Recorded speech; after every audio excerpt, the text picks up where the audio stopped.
Prenez vos Bibles, vos Bibles en Ésaïe, chapitre 43.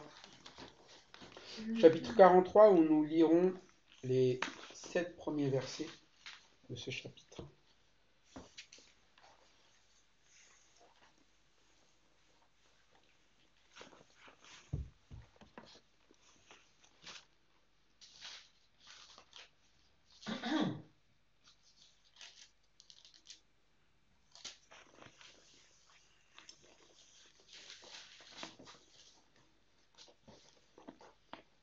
Alors on peut commencer au chapitre 42, peut-être. Chapitre 42 et verset 23. Au chapitre 43, verset 7. On peut lire un verset chacun. On commence de ma gauche vers ma droite. C'est ça, 42, 23 à 43, 7. Qui parmi vous prêtera l'oreille à ces choses? Qui voudra s'y rendre attentif et écouter à l'avenir? Qui a livré Jacob au pillage et Israël au pilard? N'est-ce pas l'Éternel? C'est que nous avons péché contre lui. Ils n'ont pas pu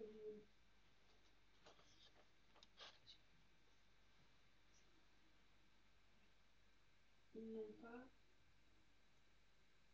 voulu marcher dans ses voies et n'ont pas écouté son enseignement. Aussi a-t-il versé sur Israël l'ardeur de sa colère, la violence de la guerre. La guerre l'a enragé de toutes parts et il n'a point compris. Elle l'a consumé et il n'a point pris garde. Ainsi parle maintenant l'Éternel qui t'a créé, ô Jacob, celui qui t'a formé, ô Israël. Ne crains rien, car je te rachète. Je t'appelle par ton nom, tu es homme. Si tu traverses de l'eau, je serai moi-même avec toi. Si tu traverses les fleuves, ils ne te submergeront pas. Si tu marches dans le feu, tu ne te brûleras pas, et la flamme ne te fera pas de mal. En effet, je suis l'Éternel, ton Dieu, le Saint d'Israël, ton Sauveur. J'ai donné l'Égypte en rançon pour toi, l'Éthiopie et Saba à ta place. Parce que tu as de la valeur à mes yeux, parce que tu as de l'importance et que je t'aime, je donne des hommes à ta place, des peuples en échange de ta vie. Ne crains rien car je suis avec toi, je ramènerai de l'Orient ta race et je te rassemblerai de l'Occident. Je dirai au septentrion, donne, et au midi, ne retiens point. Fais venir mes fils des pays lointains et mes filles de l'extrémité de la terre. Tous ceux qui s'appellent de mon nom et que j'ai créé pour ma gloire, que j'ai formé et que j'ai fait. Voilà un passage qu'on connaît bien maintenant puisqu'on le chante très souvent. Si tu traverses les eaux, et nous, quand on écoute ce chant, directement, forcément, quand on le chante, on a envie de s'approprier, au final, ce qui est dit ici en disant, ben oui, si tu traverses les eaux, verset 2, je serai avec toi, et les fleuves, ils ne te submergeront point. Si tu marches dans le feu, tu ne brûleras pas, et la flamme ne t'embrasera pas. Et on se dit, quand on lit cela, ah, c'est beau quand même ce que Dieu me fait vivre, ce que Dieu veut emmener dans ma vie.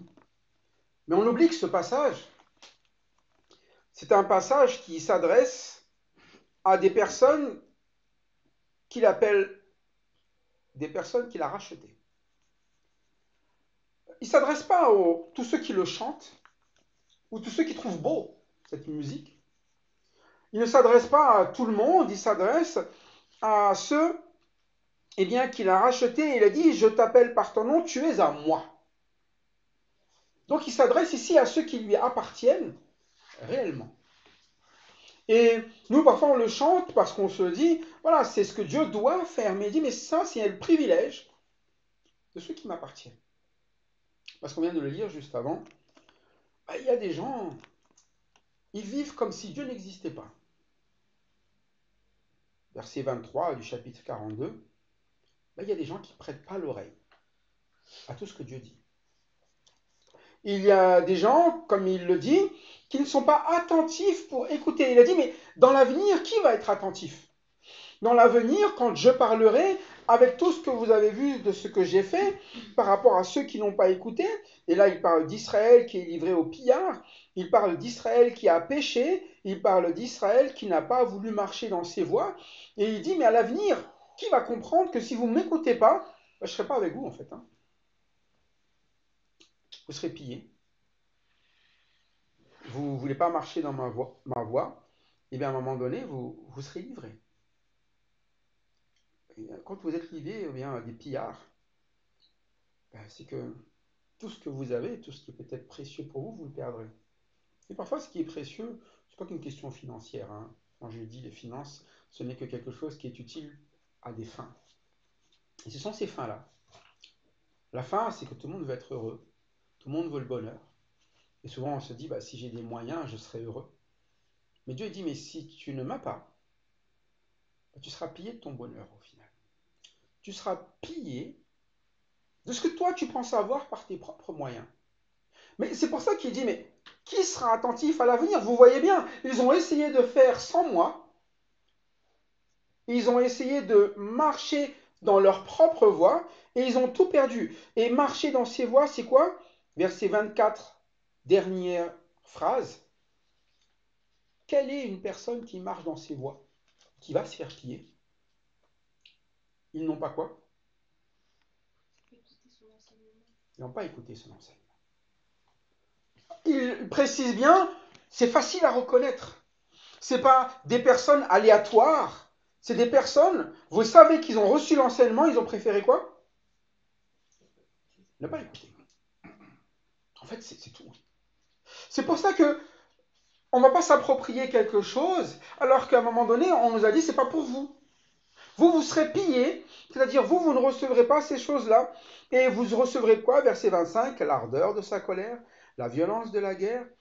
C'est des personnes qui, justement, comme il l'a dit au verset 25, il n'a pas compris. Elle l'a consumé, il n'a pas pris garde. Et quand vous recevez un enseignement, ça là, il faut prendre garde. Prendre garde déjà de ce qui vous attend, si vous n'écoutez pas. Prendre garde aussi que, à un moment donné, il y a des choses que Dieu dit, ce n'était pas pour vous. C'est pour ceux qui écoutent. C'est pour ça qu'il va dire maintenant, je parle. La vraie question, c'est est-ce que tu vas écouter maintenant? Est-ce que tu vas prêter l'oreille? Est-ce que tu vas faire attention? Mais écoute bien, je vais t'expliquer quelque chose pour toi dorénavant. Et dorénavant, sache une chose, rappelle-toi d'abord, Jacob, qui t'a quoi? Façonné ou créé.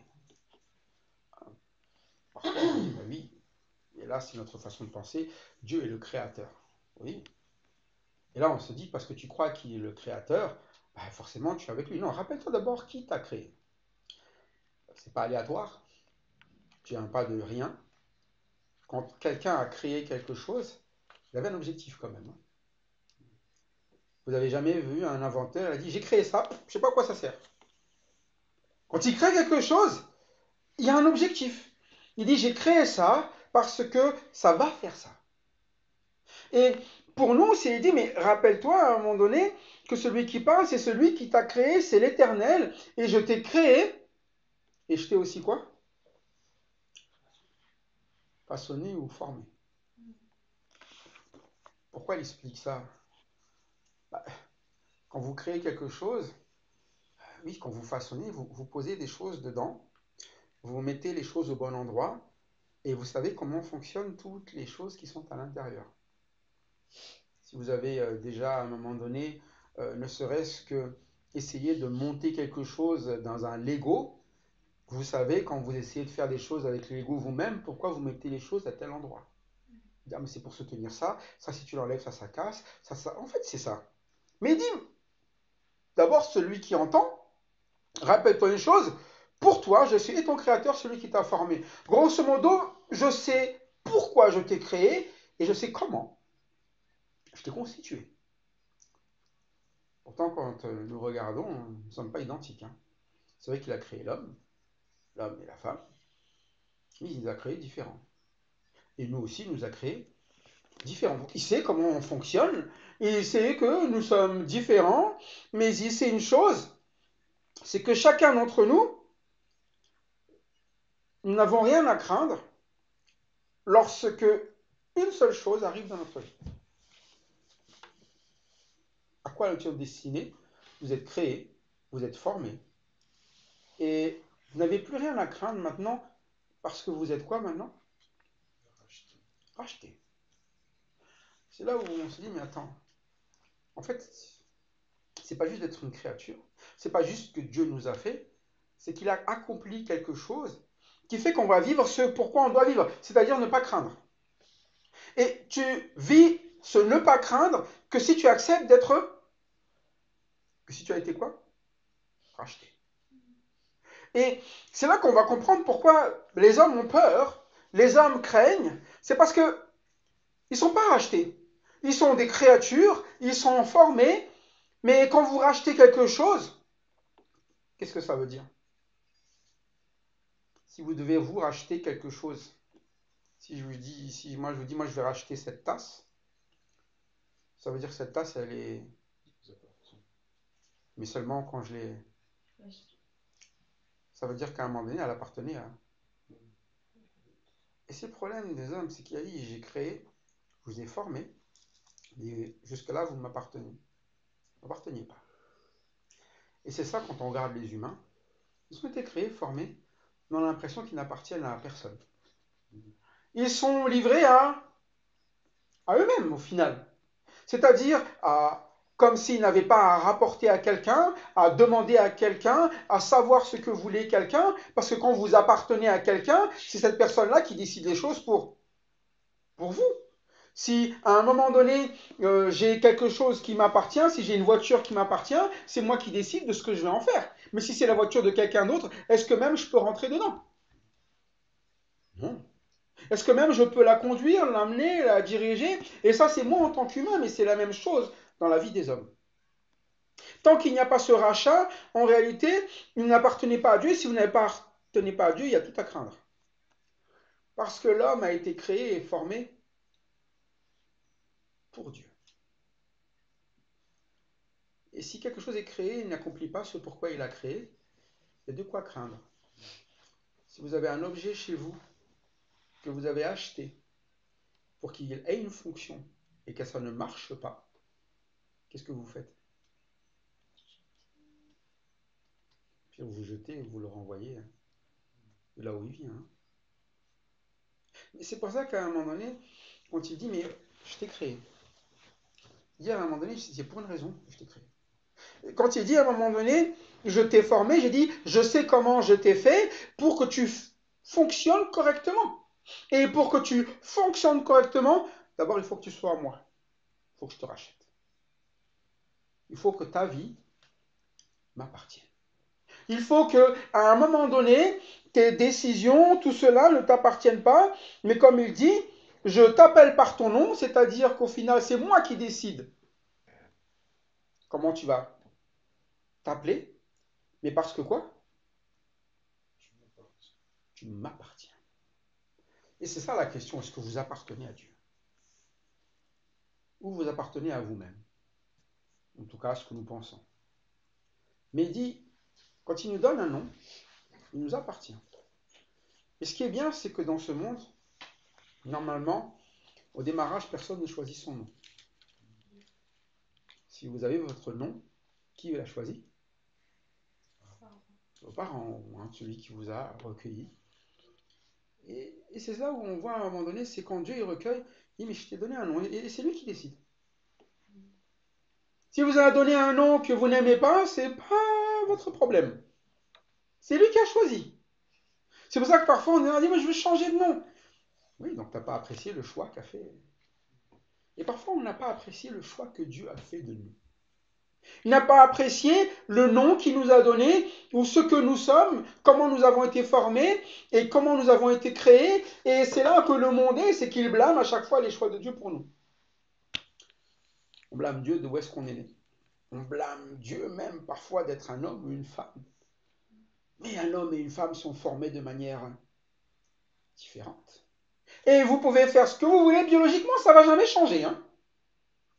Et ça veut dire qu'à un moment donné, quand il forme, il a donné à chacun un rôle, un nom, et il dit tu es à moi. Tu es à moi, ça veut dire que si je t'ai fait comme ça, c'est parce que moi j'ai besoin que ce soit comme ça. Moi j'ai besoin que tu sois un homme. Moi j'ai besoin que tu sois une femme. Moi j'ai besoin que tu sois tel que tu es aujourd'hui.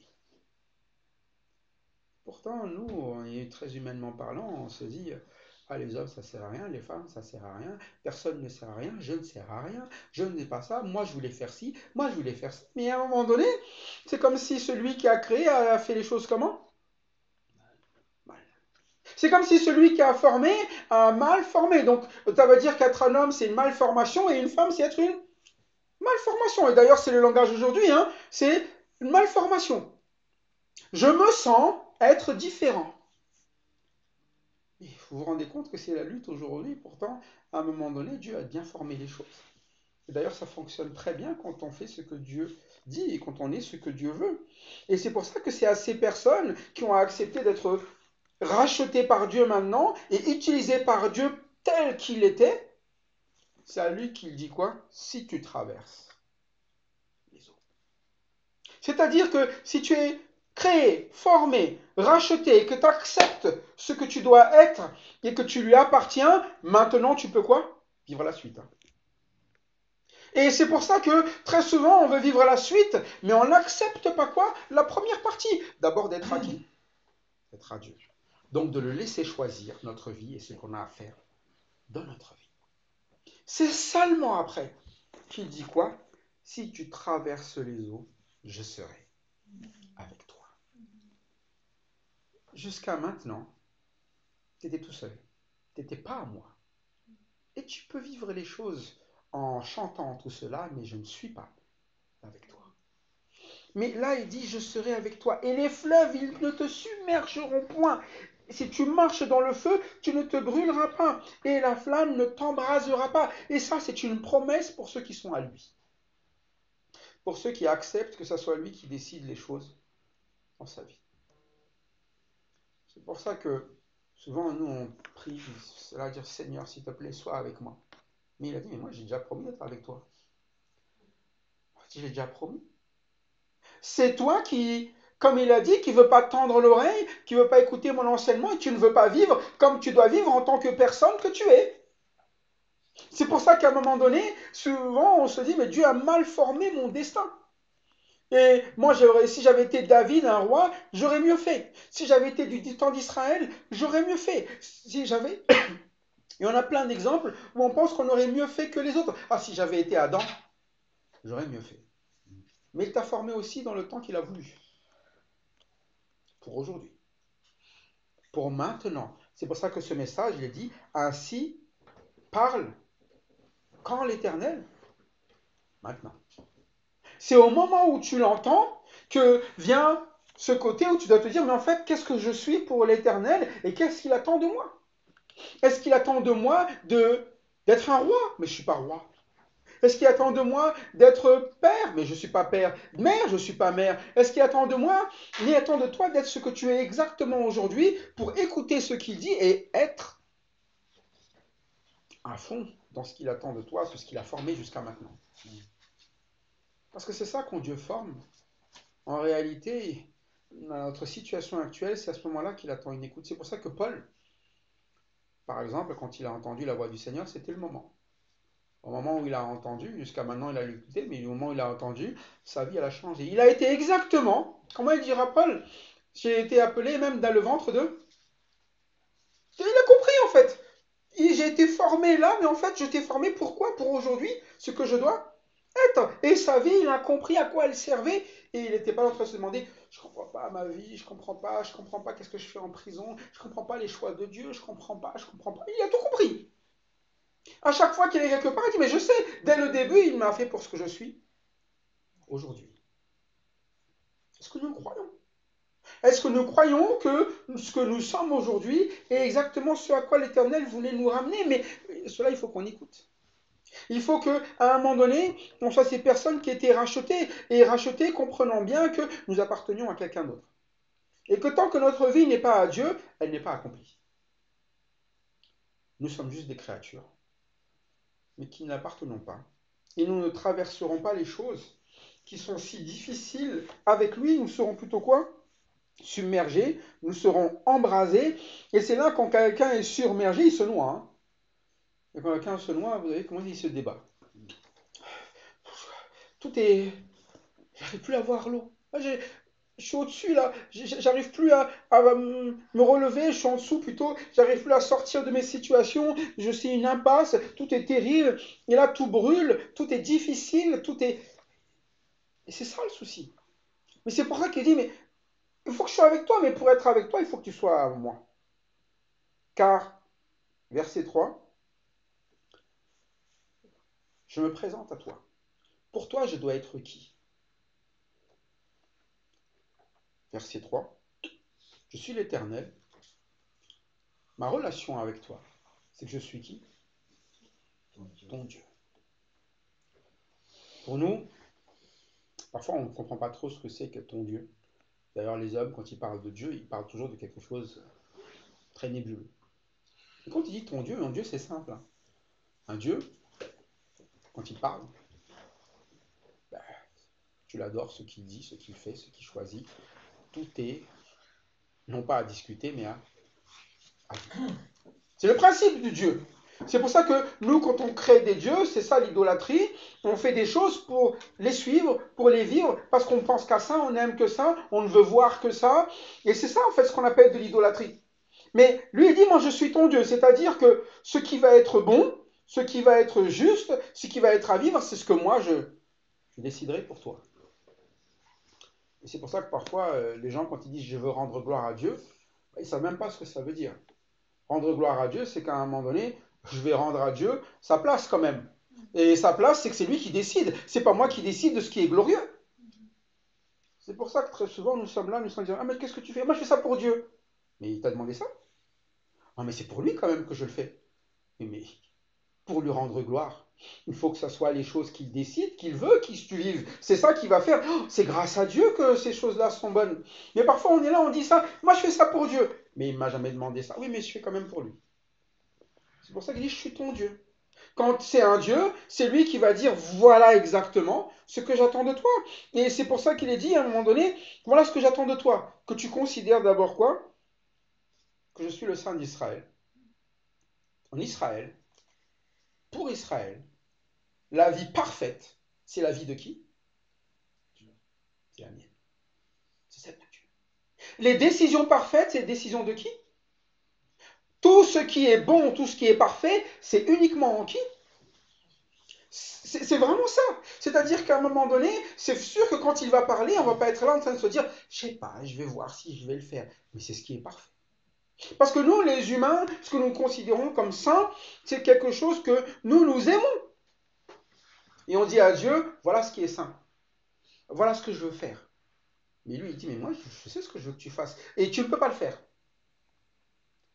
C'est pour ça qu'à un moment donné, je suis le Saint d'Israël, tu dois vivre ma vie, mais pour ça, tu dois être quoi? Je suis aussi qui? Ton sauveur. Parce que si c'est toi qui es capable de le faire sans moi, c'est que c'est pas pour moi. Et c'est ça qui est bien avec Dieu. Parfois on dit, je veux faire quelque chose pour Dieu, mais il dit, mais ça, si je t'avais pas sauvé, tu aurais pu le faire. C'est pour ça qu'à un moment donné, parfois je peux dire, moi je fais mon travail pour rendre gloire à Dieu. Il me dit, mais bon, sans moi, tu aurais travaillé, non? Par contre, ta vie, que tu aies un travail ou que tu ne l'aies pas, avoir la même attitude qui est une attitude à toujours aimer les autres, tu ne peux pas le faire sans moi. À être toujours dans la paix, tu ne peux pas le faire sans moi. À être toujours à un moment donné, non pas dans des positions à faire le mal ou le péché, tu ne peux pas le faire sans. C'est pour ça qu'il dit, je suis le Saint d'Israël et je suis ton sauveur. Si tu fais les choses sans moi, si tu n'as pas besoin de moi, c'est qu'à un moment donné, je ne suis pas ton Dieu. Parce qu'en tant que Dieu, il est non seulement le Dieu, le Saint, mais aussi le Sauveur. C'est pour ça que dans notre vie, tout ce qu'on bâtit, c'est pas ça qui rend gloire à Dieu. Ce qui rend gloire à Dieu, c'est qu'on le bâtisse sur le roc. C'est pour ça qu'on n'a pas les mêmes maisons. Et on peut pas avoir les mêmes maisons. L'important, c'est qu'on ait le même quoi? Le même roc, non? C'est pour ça qu'à un moment donné, vous n'allez pas avoir une personne qui va dire c'est ça qui rend gloire à Dieu, c'est les choses spécifiques à ma vie. Non, ce qui rend gloire à Dieu, c'est que nous bâtissons notre vie sur le roc et que ce soit lui le sauveur. C'est pour ça qu'il dit à un moment donné, c'est pas toi qui vas faire, il dit c'est moi qui quoi? Je te donne. C'est ça, hein? L'Égypte pour ta rançon, l'Éthiopie et le sabbat à ta place. En fait, ce qui rend gloire à Dieu, c'est que tu le laisses te donner ce que tu dois vivre dans ta vie. Mais il dit, mais c'est moi qui te donne. Tu as déjà réussi à conquérir l'Égypte, Israël? Non. Moi, je vais te le donner. Avoir Saba? Non. L'Éthiopie? Non. Mais à un moment donné, c'est là où on ne comprend pas toujours que quand Dieu il veut faire quelque chose, il la ramène dans notre vie. C'est pas nous qui allons réussir à l'avoir en essayant de courir à tout prix, après, à courir après, et puis à essayer de le décrocher à tout prix. Il dit, mais je te le... C'est le terme, hein?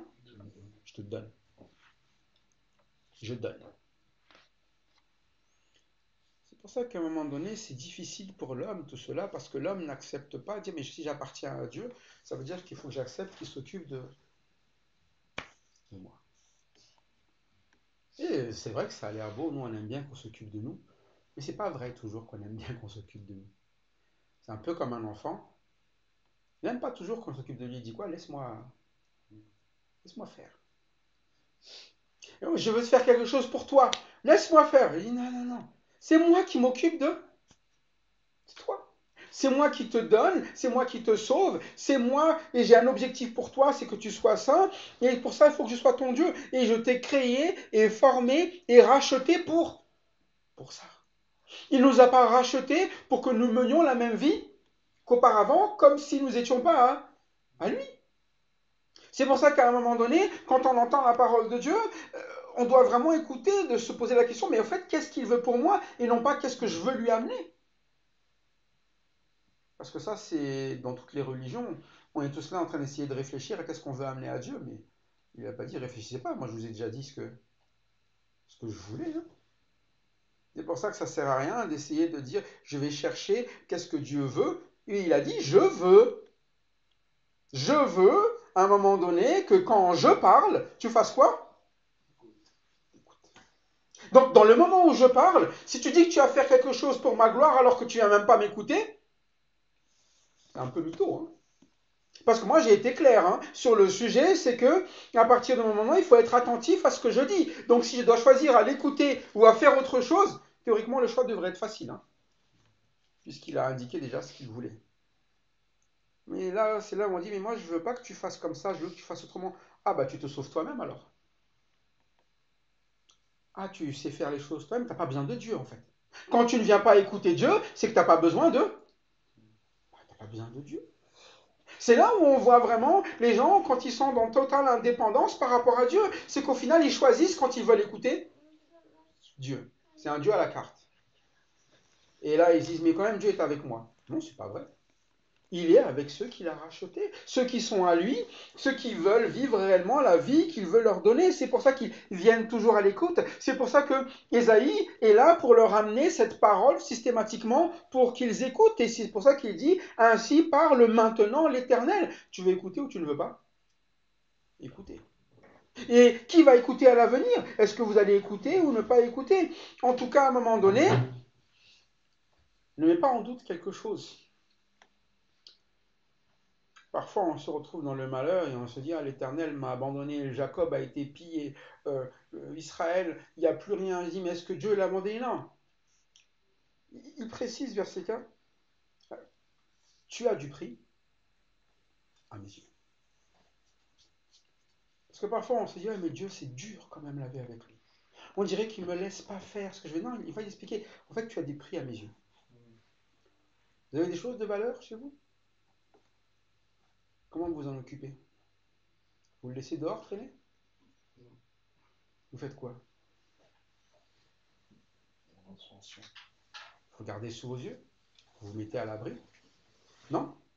Et puis vous vérifiez que tout se passe bien toujours quand c'est... Bon, ceux qui ont des enfants, ils savent. Hein. Quand un enfant est précieux, vous ne dites pas, écoute, tu te débrouilles dehors et tu verras comment ça va se passer. Vous lui donnez des instructions et vous lui dites à un moment donné, écoute bien ce que je te dis. La première fois que vous l'envoyez acheter quelque chose, vous lui faites une répétition pour être sûr qu'il ne fasse rien qui soit hors de ce que vous êtes en train de lui. Parce qu'il dit, s'il n'écoute pas, il va commencer à suivre quelqu'un d'autre. Il va se faire avoir. Et vous lui dites tout et vous l'instruisez et vous savez que ça se passera bien s'il écoute.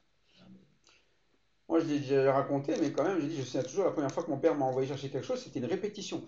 Tu fais ça, tu fais ça, tu fais ça. J'étais petit, hein, mais je me souviens, on dirait que, voilà, et j'ai dit, tu reviens, et on dirait que c'était la grande aventure. Aujourd'hui, quand tu vas acheter quelque chose, tu ne réfléchis même plus à ça. Mais c'était la grande aventure, et j'ai dit, oh, j'ai réussi ça. Mais en fait, il a juste fait que me dire exactement tout, je savais à peine compter.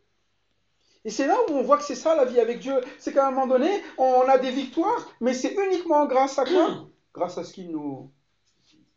Mais pourquoi il nous dit? Parce que nous avons du prix à ses yeux.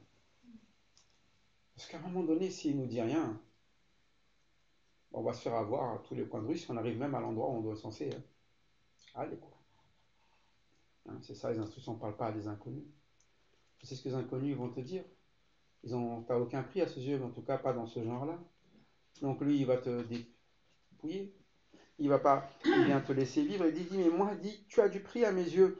Parce qu'à un moment donné, il y a deux choses que j'ai pour toi. Parce que tu es honoré et je t'aime. Ah, ça veut dire ça. Mais quand il a racheté, il a dit, tu es honoré. Alors, quelqu'un qui est honoré, c'est quelqu'un qui a dit, mais je te mets vraiment à une place qui est une belle place. Mais c'est quoi une belle place? Ah, tout le monde a envie de répondre, je vais être le roi, je vais être le prince. C'est vrai que je vais porter un beau nom quand même, qui est enfant de Dieu, c'est vrai que c'est honoré. Et il t'a créé, il t'a formé, il t'a racheté. Il t'appelle par ton nom, et tu es à lui. Mais c'est pas déjà un honneur? Tu es honoré lorsque tu vis pleinement ce que Dieu veut faire dans ta vie. Mais en fait, Dieu, il a un plan pour toi. Et son plan, c'est pas un plan qui est de te déshonorer, mais de quoi? De t'honorer. Et c'est là où on a la même chose quand on a un enfant, on l'honore quand on l'élève, non? Quand vous élevez, tu pars du bas et tu l'emmènes vers le... C'est ça, honorer. C'est ce que Dieu fait avec nous. Il y a un moment donné, d'une créature, il fait de nous de quoi? Des rachetés, des gens qui lui appartiennent. Et c'est là où nous pensons que c'est un déshonneur que d'écouter Dieu en disant ouais mais c'est une dégradation, moi j'ai mon cerveau quand même, je peux faire ce que je veux faire des choses, une liberté, etc. Je dis mais quelle liberté? La liberté à faire ce que tu veux, mais ça n'a jamais été une liberté. Si je t'ai racheté, c'est que tu étais quoi avant? Perdu, et même généralement ce qu'on rachète, ce sont des esclaves aussi. Hein. Tu étais esclave d'autre chose, du péché, du mal, de tes convoitises, de tes haines, de tes paranoïas même dans la vie, en pensant que tout est contre toi, en vivant tout comme un malheur. Mais je t'ai racheté de ça. Je t'ai dit quoi quand je t'ai racheté? Ne crains rien. Parce que ta vie d'avant, c'était une vie de quoi tout le temps? De crainte. C'est pour ça que vous savez que quelqu'un qui a été racheté, sa vie, il ne passe pas à paniquer tout le temps. De, oh, il va se passer ça, oh, il va avoir ça, oh, il va avoir ça, vas-y, j'aille sur ça. Parce que lui, il ne croit toujours pas que Dieu existe, donc pour lui, tout est malheur à chaque fois que quelque chose vient dans sa vie. Mais quand vous avez été racheté, si tu traverses les eaux, c'est quoi la promesse? Tu vas couler, c'est ça? Et quand je suis avec toi, et les fleuves, ils te submergeront. Si tu marches dans le feu, tu ne te... Pourquoi tu as peur alors? Est-ce que tu m'appartiens déjà? Si tu ne m'appartiens pas, tu as de quoi avoir peur. Hein? Mais aussi, à un moment donné, si tu n'écoutes pas ce que j'ai à te dire, si tu penses que tu n'es pas précieux à mes yeux, c'est que tu ne me fais pas non plus confiance, donc tu ne m'as pas laissé te racheter peut-être aussi. Hein. Parce que c'est ça, Dieu il propose le rachat, mais le problème des humains, c'est qu'ils disent, oh, je ne veux pas que Dieu me rachète, moi. Si Dieu me rachète, je vais être en prison, je ne pourrai plus jamais faire comme je veux. Ah, je ne savais pas qu'un abri était une prison. Ouais, peut-être que tu es à l'intérieur et tu n'es pas à l'extérieur avec les autres, mais tu sais ce qui va arriver à l'extérieur. Eux, ils craignent tous. Hein. Toi, à l'intérieur, t'as pas peur. Et c'est là où ce sont nos choix dans notre vie chrétienne, à un moment donné, c'est que quand on est en Christ, on n'a pas de quoi craindre en fait. On est plutôt assis sur quelque chose de solide, on est sur du roc et on peut avancer, tout traverser. Même la mort n'est pas un sujet de crainte. Paul dira que c'est un gain parce que il est avec nous, notre Dieu. Mais comme nous sommes tout le temps en panique, c'est parce que Dieu ne nous laisse pas, plutôt nous ne laissons pas Dieu faire son œuvre, qui est de nous honorer et de nous aimer. Quand vous aimez, vous prenez soin. Et parfois, on ne veut pas qu'on prenne soin de nous. C'est tout. On ne veut pas, en tout cas, et on veut se soigner nous-mêmes. Nous, on sait comment bien prendre soin de nous. D'ailleurs, c'est ce qu'on fait. Un peu comme humainement parlant, on est là et puis on fait notre programme pour prendre soin de nous, pour notre bien-être. Ça, c'est le plus important. Et nous, on regarde souvent l'aspect que les gens voient, physique. Sauf que pour Dieu, ce n'est pas les choses éphémères qui l'intéressent. Comme il nous aime, ce sont les choses éternelles qui l'intéressent. Les choses éphémères, on les perdra. Les choses éternelles, c'est là qu'à un moment donné, doit être notre trésor. C'est pour ça qu'il rappelle, lui, que lui, il est le Saint d'Israël. C'est la sainteté à laquelle je voulais destiner, de maintenant jusqu'à toujours. C'est notre cible. C'est pour ça qu'il ne nous a pas rachetés pour que nous soyons ici en bonne santé. Il nous a rachetés pour que notre âme prospère.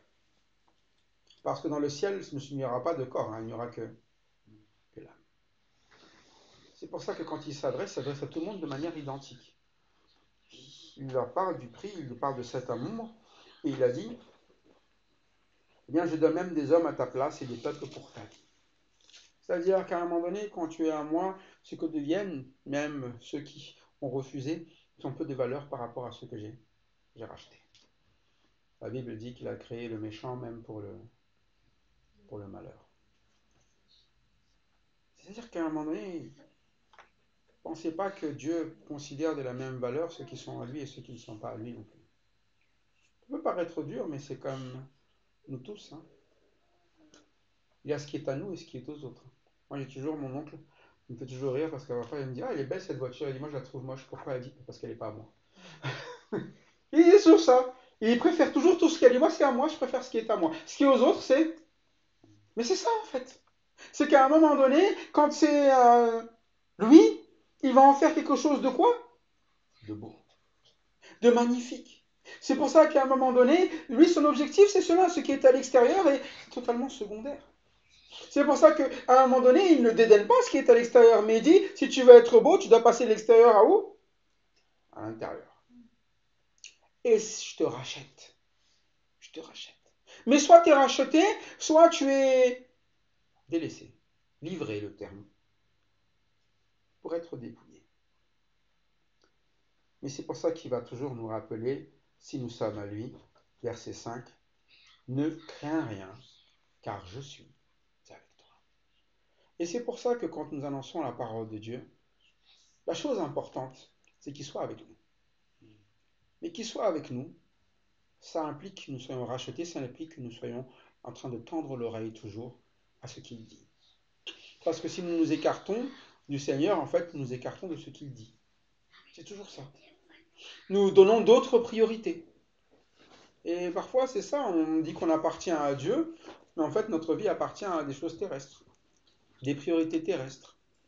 Et puis, Dieu devient secondaire. Mais pourtant, lui, il a donné sa parité. Il a dit, mais moi, je serai avec toi. C'est-à-dire qu'à un moment donné, ne crains pas parce que je suis avec toi. Si tu t'attaches à d'autres choses, tu as de quoi craindre. Si tu mets d'autres priorités à part moi, tu as de quoi craindre. C'est pour ça qu'on sait que ceux qui avancent avec le Seigneur, en réalité, peuvent tout perdre. Ils ne craignent jamais rien parce qu'ils ont ce qu'il y a de mieux, non? C'est quoi le mieux? Ne crains rien car je suis avec toi. C'est comme ça un enfant. Vous demandez à un enfant qu'est-ce qu'il préfère perdre, 1 million ou ses parents? Vous savez qu'il va choisir. Il est plus intelligent que nous. Il va choisir quoi? Je ne sais pas à quoi ça sert tes millions.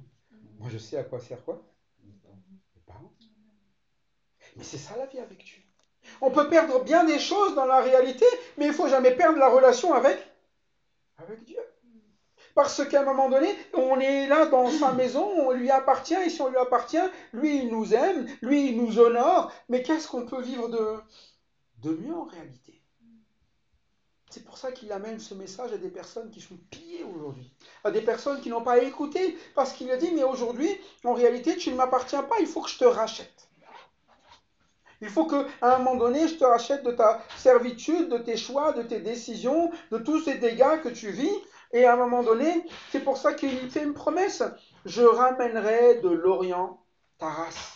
Et je te rassemblerai de l'Occident. Et je dirai au septentrion, donne. C'est-à-dire que si je te rachète, je te récupérerai de partout où tu es. Que peu importe si tu es le plus loin, à un moment donné, je serai avec toi. Je t'amènerai toujours là où je voulais. Et on le sait en plus. Ça n'a pas changé aujourd'hui. On le dit bien. Toute chose concourt au bien de ceux qui aiment Dieu, de ceux qui sont appelés selon son. Mais il y a un appel quand même. Et il faut cet amour avec Dieu, cette relation. Mais Dieu, ce n'est pas une théorie. Aimer Dieu, c'est l'avoir comme Dieu, comme saint, comme sauveur. Si ce n'est pas lui qui nous dicte les choses, c'est qu'on ne l'aime pas. Hein. D'ailleurs, c'est pour ça qu'il y a une phase dans la vie où souvent les enfants commencent à dire « Moi, j'aime pas mes parents ». Et c'est là qu'ils font les grandes bêtises aussi. Hein. Quand ils commencent à dire « J'aime pas », ou « Je veux pas entendre ce qu'on a à me dire », c'est là que vous savez qu'ils vont faire des choses qui sont forcément mauvaises. C'est pour ça qu'à un moment donné, ils ne comprennent pas à un moment donné qu'ils ont du prix aux yeux de leurs parents. Tout comme à un moment donné, on ne comprend pas qu'on a un prix aux yeux de Dieu, et là on commence à dire, mais j'aime pas écouter, j'ai envie d'entendre autre chose. Donne-moi autre chose, donne-moi du neuf là, à écouter. Mais pourtant, lui, son message, c'est, je te ramène de où tu es. Et je leur redirai, donne. Je dirai au midi, ne retiens point. Fais venir mes fils des pays lointains et mes filles de l'extrémité de la terre. C'est vraiment un message où il dit, quand il veut qu'à un moment donné, nous revenons, et c'est pour ça que s'il nous rachète, nous reviendrons. Rien n'arrêtera ça. Tout est juste dans notre décision à être attentif à ce qu'il dit ou pas. Et on conclut sur ce verset 7 parce qu'il explique tous ceux qui s'appellent de mon nom et que j'ai créé pour ma gloire, que j'ai formé et que j'ai fait. Il boucle ce qu'on a dit. Il explique à qui il s'adresse ici. Ceux qui s'appellent de mon nom. Oui. On peut s'appeler comme ici, peuple de Dieu. Comme nous aussi, peuple de Dieu, peuple de Christ. On peut s'appeler chrétien. Et on s'appelle parce que, oui, peut-être qu'il y a une fierté à porter ce nom, ou traditionnel pour certains, mais c'est surtout de ceux qui comprennent qu'il y a un résumé à notre vie. Nous avons été créés, on l'a dit depuis le début, mais avec un objectif quand même. Pourquoi? J'ai créé pourquoi?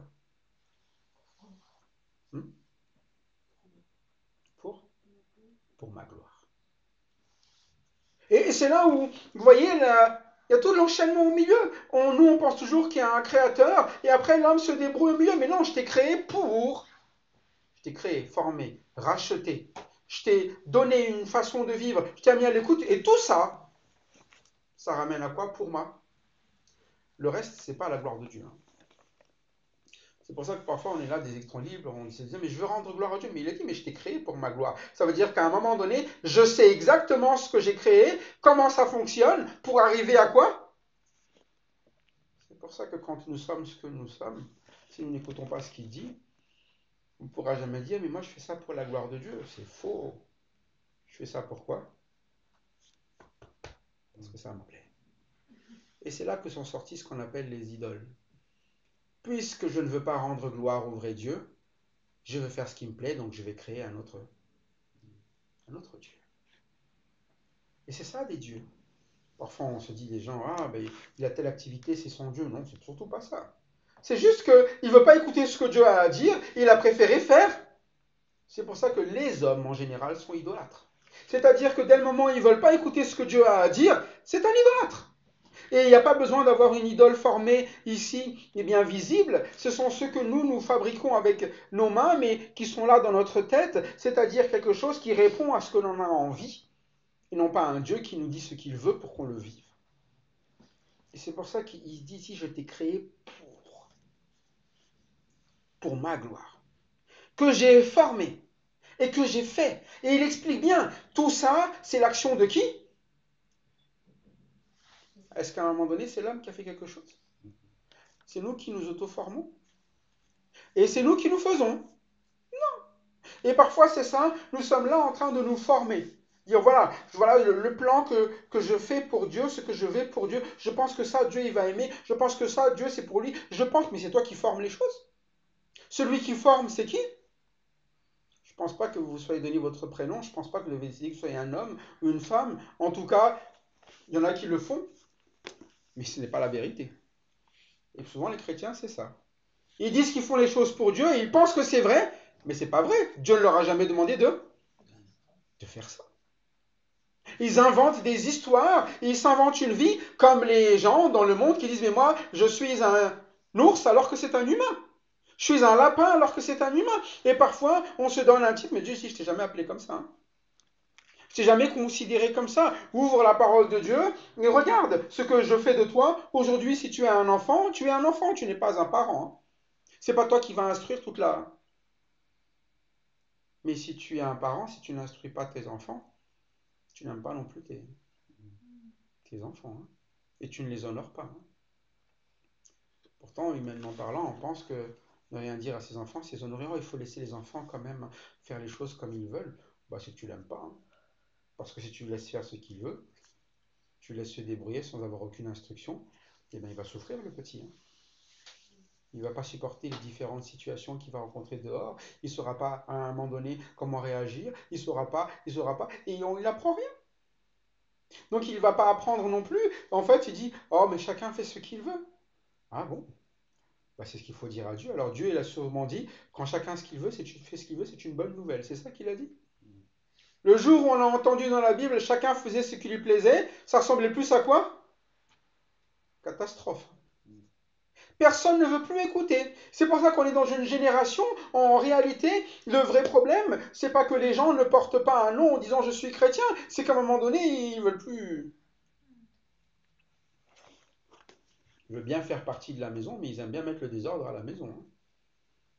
Pourtant, Dieu a dit les choses. Et c'est pas faute quand on lit la parole de Dieu d'entendre ainsi parle l'Éternel. Je sais pas, vous avez déjà entendu ça dans la Bible? Ainsi parle l'Éternel. Beaucoup ou un peu? Pourtant, on a l'impression que les gens se disent je comprends pas ce que Dieu dit ou ce que Dieu veut. Ah bah du coup, pourtant c'est bien écrit, hein, il parle. Et quand il parle, qu'est-ce qu'on fait généralement? J'ai pas compris, j'ai rien entendu. Vous savez, c'est un peu comme quand vous avez une instruction, vous donnez à quelqu'un et puis il revient. Qu'est-ce que t'as dit déjà? Vous savez que quoi? Il n'a rien écouté du tout. Hein. Et parfois c'est ça.